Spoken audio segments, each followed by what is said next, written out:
إن الحمد لله نحمده ونستعين به ونستغفره ونستهديه ونتوب إليه ونعوذ بالله من شرور أنفسنا ومن سيئات أعمالنا من يهده الله فلا مضل له ومن يضلله فلا هادي له وأشهد أن لا إله إلا الله وحده لا شريك له وأشهد أن حبيبنا ونبينا وقائدنا ومرشدنا وأسوتنا ومربينا محمدا عبده ورسوله أما بعد فإن خير الكلام كلام الله تبارك وتعالى وخير الهدي هدي محمد صلى الله تعالى عليه وسلم وشر الأمور محدثاتها وكل محدثة بدعة وكل بدعة ضلالة وكل ضلالة في النار أعاذنا الله منها آمين.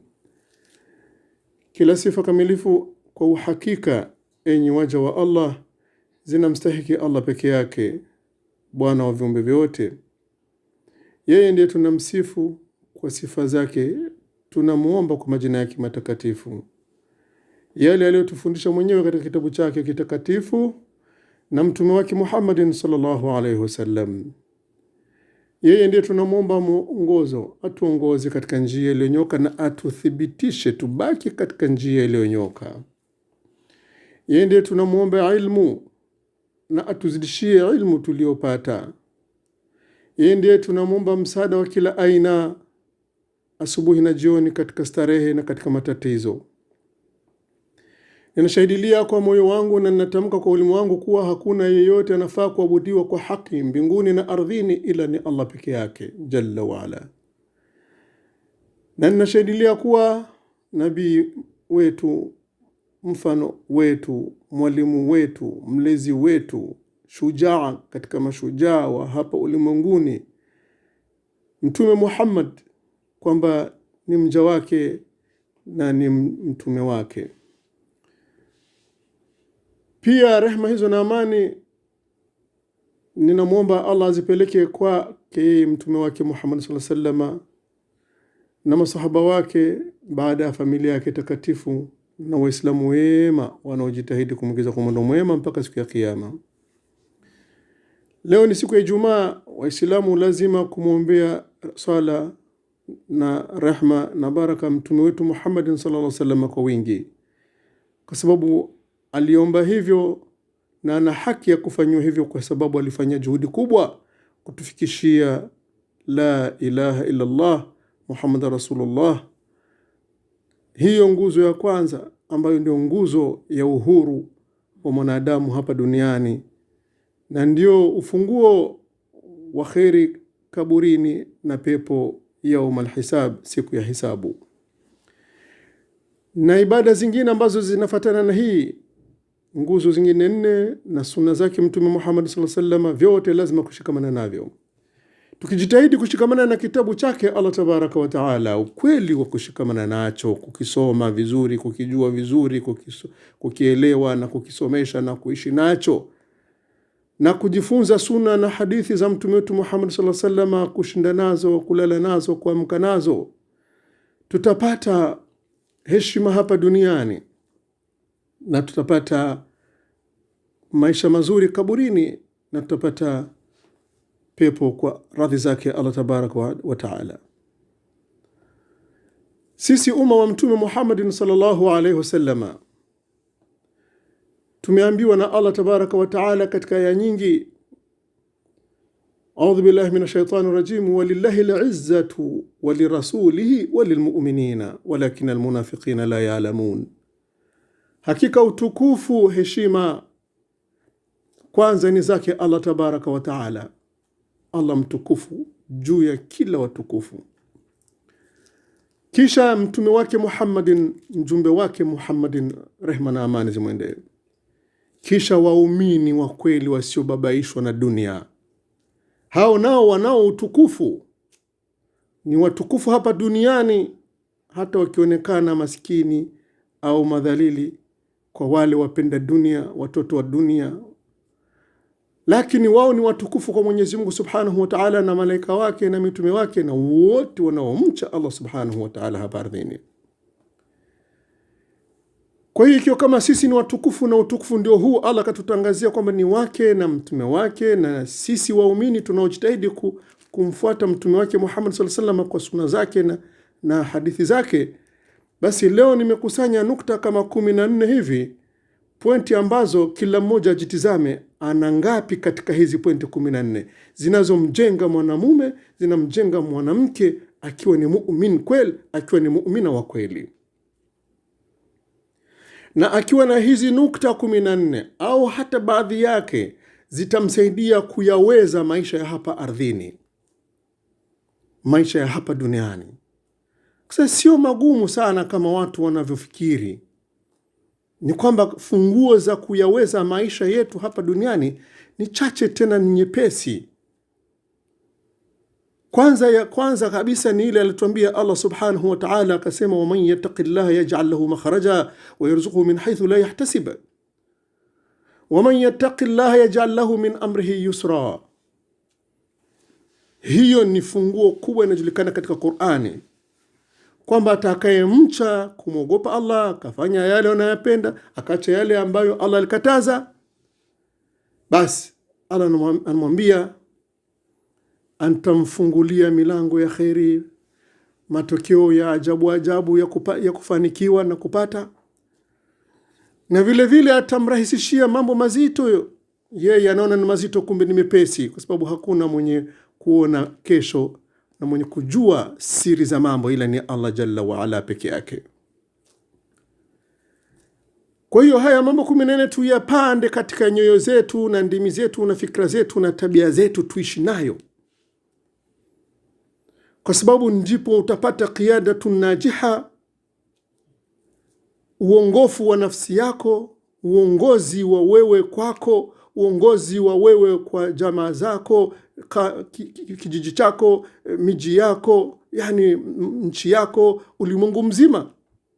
Ukiwa kama hivi, basi jua wewe ni kiongozi popote pale, na utafanikiwa biidhnillah tabaraka wa taala, kwa sababu hakuna aliyekuwa na nukta kama hizi ila alifanikiwa duniani na akhera. Al-ikhlasu fil amali al-mushtarak. Kwanza ni kuwa uwe pamoja na wenzako katika kazi za kumfurahisha Mwenyezi Mungu, za maendeleo yako na wengine, kidini, kiimani, kidunia, kinchi, aina zozote zile. Wewe ushirikiane na wengine kwa ukweli, ikhlasi, kwa ukweli wa nafsi yako, hapana kwa unafiki. Hiyo hutoiweza mpaka uwe na nini? Na thaqafa alwadhiha au alhawiyatu fi hayatika wa fi hayatina. Thaqafatu alwadhiha manake ni mtu mtaalamu, anayeona, anayeelewa, anayeonyesha, anayefahamu, anayefahamisha, anayejenga, anayewajengea watu, anajenga yake, anajenga na ya wengine. Umma ni watu, umma ni wewe, umma ni mtu mmoja, umma ni wengi.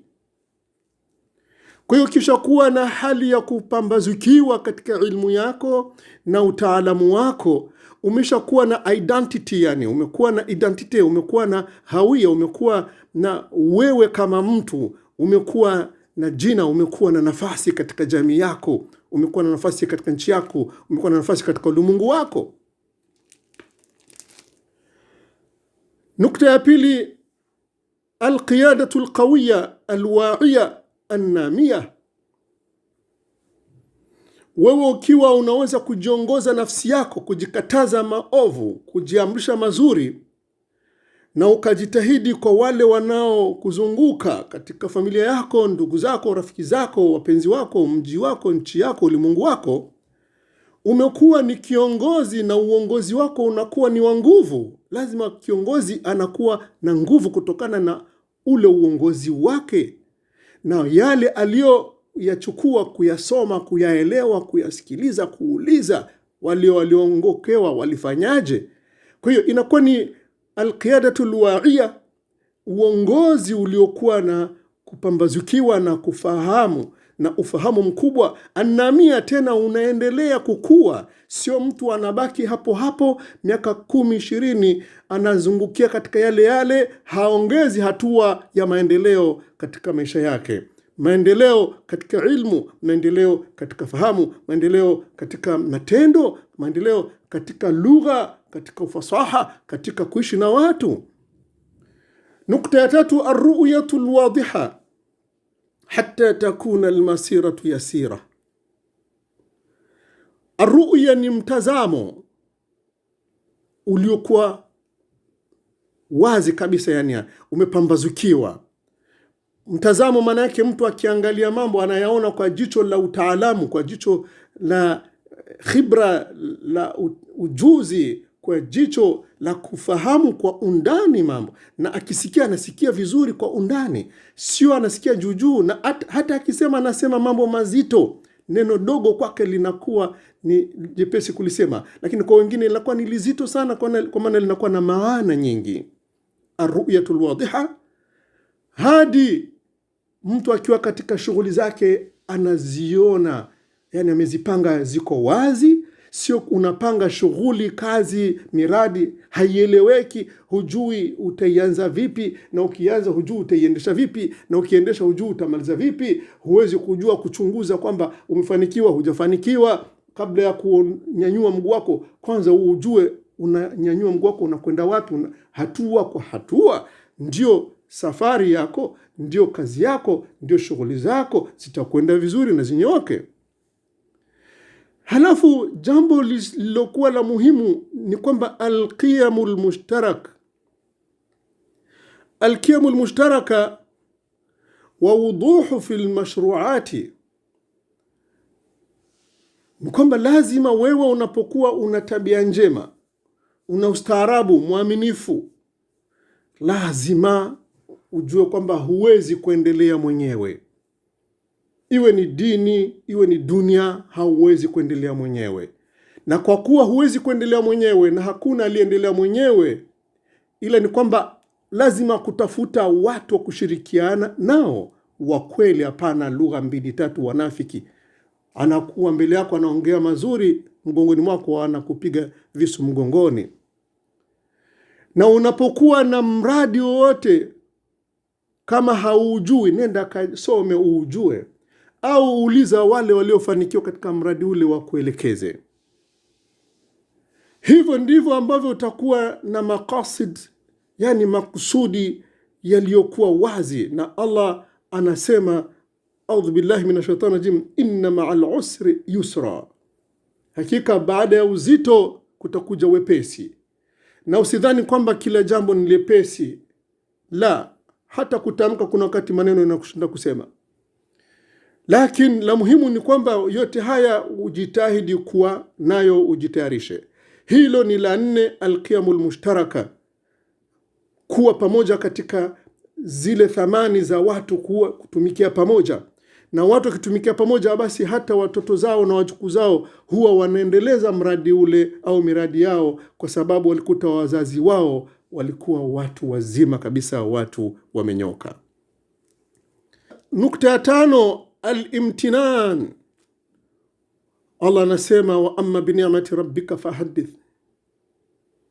Ukiwa umepata neema lazima ushukuru. Al-qana'atu kanzul la yafna. Kutosheka ni nukta ya muhimu sana katika hizi nukta. Kuna watu wanafanya kazi, wanatumika, wanajaza mapesa, afya njema, wana kheri, familia zao na kila kitu, lakini wanalia kila siku, hawajafanikiwa. Na hawajui kwamba wanao malaika wanaoandika malalamiko yao. Ukishukuru, malaika anapeleka shukra. Ukilalamika, sina mpaka mtu, kuna watu walikuwa wanaitwa sina hela, hata anazo ndani, watu wanamuona ni mfanyabiashara, anajenga majumba, ananua magari, anakuambia sina. Kwa hiyo kwa kweli kila kisema sina atakufa kweli hana. Al-imtinanu, usijioni kwa watu, lakini shukuru, sema alhamdulillahi rabbil alamin, kwa kidogo au kwa vingi Allah amenipa, kweli ninamshukuru, kwa hakika ninamshukuru. Na shukrani sio kauli peke yake, na matendo mazuri yanayoambatana na shukrani, kutumika katika fi sabilillah, yale yanayomridhisha Allah subhanahu wa ta'ala. Toa, usijali wala usiwe na wasiwasi. Nukta ya 6, an-nadhratu al-mustamirratu almutajaddidatu nahwa najahi, yani mtazamo wako, jicho lako, mawazo yako, fikra zako ziwe ni za kuendelea, zinajipatia upya kila mara, gundua jambo lipya, gundua matamko mapya, gundua matendo mapya, gundua miradi mipya, gundua njia mpya, ili uweze kufanikiwa kwenye njia ya mafanikio. An-nuktatu sabi'ah, nukta ya 7, athabatu wassumudu wassabru lilwusuli ila alhadafi ya ayuha alladhina amanu sabiru wasabiru warabitu wattaqullaha la'allakum tuflihun. Enyi watu mlioamini, muwe munafanya subra katika ulimwengu huu, katika kazi zote, katika maisha yote, aina zozote zile za maisha zitakazopata, nzuri au mbaya. Lazima uwe unajilazimisha subra na uwalazimishe watu wengine subra. Enyi mlioamini, muwe munafanya subra na mlazimishane subra, msomeshane subra, mfundishane subra, msaidiane katika uwanja wa subra. Warabitu, na mshikamane. Wattaqullaha, na mumche Allah ili muweze kufaulu. Kwa hiyo athabatu ni kuthibiti vizuri, kama mti wa mtende haupituliwi na vimbunga. Thibiti vizuri katika mradi wako, ikiwa ni wa dini, ikiwa ni wa maisha yako, ikiwa ni wa ulimwengu. Mafanikio hayaji polepole, lazima uthibiti kama mti wa mtende, usitetereki mbele ya misukosuko, mbele ya kuharibikiwa. Jua baada ya kuharibikiwa utafanikiwa. Wasumudu, na shika kabisa miguu yako iwe kama mizizi hapa ardhini. Wasabri, na uwe na subra ili uweze kufikia kwenye hadafu, kwenye maksudi na lengo. Nukta ya 8, alazima baada dirasati alwafiyati lilmashru'. Lazima uazimie baada ya kusoma mradi vizuri, pande zote za mradi, hatari zake na mafanikio yake. Usijiamini tu hivi kwamba mara moja uamke uende, la. Baada ya kusoma mradi vizuri, kisomo cha kutosha kabisa, basi ingia uwanjani, amua kwenda uwanjani. Hivyo katika mambo ya dini, hivyo katika mambo ya dunia. Usiogopi yoyote wala chochote. Tawakali kwa Allah tabaraka wa taala. Hivyo fa idha azamta fatawakkal ala Allah. Ndivyo Allah anatuambia, utakapoamua ewe Muhammad sallallahu alaihi wasallam, ewe muumini, ukiamua jambo la khairi fanya na mtegemee Allah, wala usijali kelele za wanadamu, wala usijali kelele za wagonjwa, usijali kelele za wanafiki. Wewe nenda tu, Allah atakunusuru huko mbele na atakuletea msaada kwa njia zote zile. An-nuktatu tasi'ah, al-ihtirafiyya al-ijabiyya. Usifike na ufanyakazi mzuri hadi watu wakiwa wanatafuta mfanyakazi mzuri, mfanya biashara mzuri, mfanya da'wa katika kazi ya kulingania mzuri, mkulima mzuri, mjengaji mzuri. Yani kila kazi utakuwa unayofanya wewe, basi uifanye vizuri sana. Kama unaisomea, isomee vizuri sana. Kama uko unatumika, basi itumike vizuri kwa uaminifu na uzuri wa kufanya mambo kwa uzuri, kwa mapenzi ya kazi yako. Jua kama utafaidika zaidi kuliko wale wanaofanya kwa ujanja. An-nuktatu al-ashira, al-itqanu. Hakika kupendezesha kitu, kukifanya kikapendeza kwa watu, kikapendeza kwako, hiyo ni moja katika nukta kubwa, na wengi huwa wanashindwa. Hata wafanya biashara wakubwa, viwanda mwanzoni viwanda vinatoa bidhaa nzuri, vikifika katikati watu wameshaanza kununua na kupenda bidhaa zao, wanageuza, wanaanza kuingiza ghishi, yani ujanja, kupunguza hili lile, mpaka vitu vinakuwa vibovu. An-nuktatu al-hadiyata ashara, as-surur wal-farhatu hina tanjah wa hina yanjahu akhuka au ukhtuka.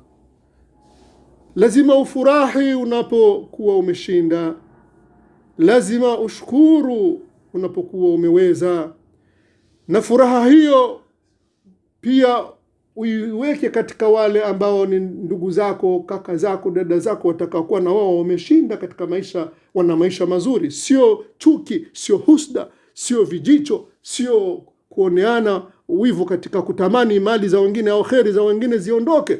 Mtume wetu Muhammad sallallahu alaihi wasallam ametukataza, na Qur'ani kabla yake imesema wa min sharri hasidin idha hasad, muombe Mwenyezi Mungu akukinge na shari za kila mwenye husda. Kwa hiyo furahia kushinda kwako, furahia kushinda utajiri wa ndugu zako, ilmu ya ndugu zako, kufanikiwa kwa ndugu zako Waislamu. La yu'minu ahadukum hatta yuhibba li akhihi ma yuhibbu li nafsihi, hawezi kuwa mwenzenu ni muumini wa kweli hadi awapendelee ndugu zake au ndugu yake yale anajipendelea mwenyewe kwa nafsi yake. Alhayatu dunya sabgha la budda min aljahdi waljuhdi almukathaf.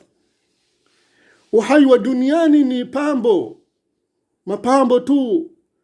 Kuna wenye anadanganya na kuna wengine hayadanganye. Kwa hiyo madamu ni mapambo tu, wewe kimbizana na juhudi, usichoki, juhudi kwa wingi ili uweze kufaulu katika kazi za Allah subhanahu wa ta'ala, na katika kuwahudumia waja wake, na katika kuhudumia ulimwengu mzima.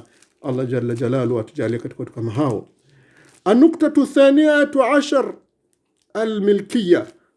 عندما تبدأ مشروعا لابد أن تحتضنه بكل وسائل وتضمه بيديك وبقوتك. Nukta ya 12 ni kwamba uwe na moyo wa kupenda kumiliki, upende kuwa mfalme wa kumiliki vitu, kuwa namna fulani ya kuwa usikae bila kuwa wewe unamiliki chochote, hata vile vidogo vichache, hamna wasiwasi, wewe kuwa kiongozi wa kumiliki vitu. Kwa sababu unapoanza shughuli unapenda uwe na mali. Ukiwa na mali utajenga nyumba, ukiwa na nyumba utajenga gari, ukiwa na uwezo utakuwa na shamba, utakuwa na vitu. Vile vitu lazima uwe na uwezo wa kuvimiliki, sio vitu vikumiliki wewe. Mtu anapenda vitu mpaka anakuambia mimi naabudu hivi vitu, katika lugha za Kizungu j'adore, anaabudu, anapenda kwa kuabudu, anapenda gari, anapenda nyumba, anapenda nguo, anapenda, mpaka anasema j'adore. Hapana, vimiliki vyao sio wewe umilikiwe na vitu. Hayo ni makosa, huo ni utumwa, na mu'min hawagi mtumwa ila wa Allah tabaraka wa taala. Na ukumbatie yale mapenzi ya kumiliki uwe nayo, usikubali vitu vikutoke hivi. Japo unaweza ukaharibikiwa, lakini fanya haraka sana urudi kwenye hali yako ya zamani. An-nuktatu thalithatu ashar, nukta ya 13, ash-shu'uru bilmas'uliyah fardan wa jama'atin. Hii ni nukta kubwa sana ya kujihisi wewe kama una mission, una ujumbe hapa ardhini. Huu ujumbe ni kwamba wewe lazima uutimize, na ni Allah subhanahu wa ta'ala amekukabidhi ujumbe huo. Ukiona mema yashukuru, yakazanie, yaendelee, yaboreshe. Ukisikia na ukaona mabaya yapige vita, kwa sababu wewe ni mjumbe. Wewe lazima ujihisi hivyo. Watu sio kuachiana, mambo yote yanaharibika, mambo ya jamii, mambo ya watu, familia zinasambaa kwa sababu watu wameachiana. Zamani wazee walikuwa wanajihisi kwamba mtoto wa ndugu wa rafiki yake wa jirani na nini watoto wake, lakini leo kila mmoja anajijua mwenyewe, ndio maana watu wameharibikiwa. Kwa hiyo tujihisi kwamba tunayo masulia, tunao wajibu, tunao ulazima wa kuweka mazuri popote pale unapopita, maneno au matendo. Hata wasiwe ndugu zako, wasiwe watoto zako, chukua kama ni watoto zako, chukua kama ufanye kama ni ndugu zako, fanya kama ni umma wako. Usiwe una kitu na tabia za kubagua. Hayo mambo hayafai katika umma wa Mtume Muhammadin sallallahu alaihi wasallam. Ukiwa peke yako au mkiwa makundi, au kama ni nchi, kama ni ulimwengu ulivyo leo, tunakuwa katika matatizo kwa sababu ulimwengu haupendani wao kwa wao. Hivyo ndivyo tunafaa kuwa. Na nukta ya 14 الرابعة عشر تبادل المعلومات والخبرات والاستفادة منها. Manake tuwe tukipata kheri tunapeana. Hapana kuwa bakhili muislamu, ni haramu. Allah anatuambia waman yuqa shuha nafsi fa ulaika humul muflihun. Wale watakaopiga vita ubakhili, ugumu wa kheri, kheri ya kauli njema, kheri ya mawazo mazuri, kheri ya noti, kheri ya vitu kama walivyokuwa wacha Mungu wakati wa mtume wetu Muhammad sallallahu alaihi wasallam. Hii ndio nukta ya mwisho katika siku ya leo, nukta 14, kubadilishana, kupeana, kufurahishana katika kupeana vitu, kupeana kazi. Ukijua mahala kuna kazi, mwambie ndugu yako kama hana kazi. Ukijua kuna kazi bora, kuna mambo bora, hebu mwambie ndugu yako haraka sana ili na yeye aweze kufanikiwa. Atakushukuru na Allah atakushukuru na atakujalia mafanikio. Ukarimu ndio kitendo chema cha wacha Mungu. Ukarimu ndio kitendo na kauli na tabia za watu wema. Aqulu qawli hadha wastaghfirullah li wa lakum. Nasema haya nikimwomba Allah msamaha walisairi almuslimina, nikikutakieni nyote waislamu mashariki na magharibi msamaha kwa Allah tabaraka wa taala, na atuweke katika njia iliyonyoka katika matendo haya, tuyatie katika maisha yetu, tuyatie katika fikra zetu, tuyatie katika jamii yetu ili tuweze kuendelea. Hatuwezi kuendelea kama tutakuwa na tabia za nongo, katika tabia za chuki, tabia za ubahili, tabia za ugumu, tabia za kujipenda sana kuliko wengine. Tuondoke katika kamba kama hizi na minyororo kama hii inapelekea watu kuwa na maisha magumu hapa ulimwenguni.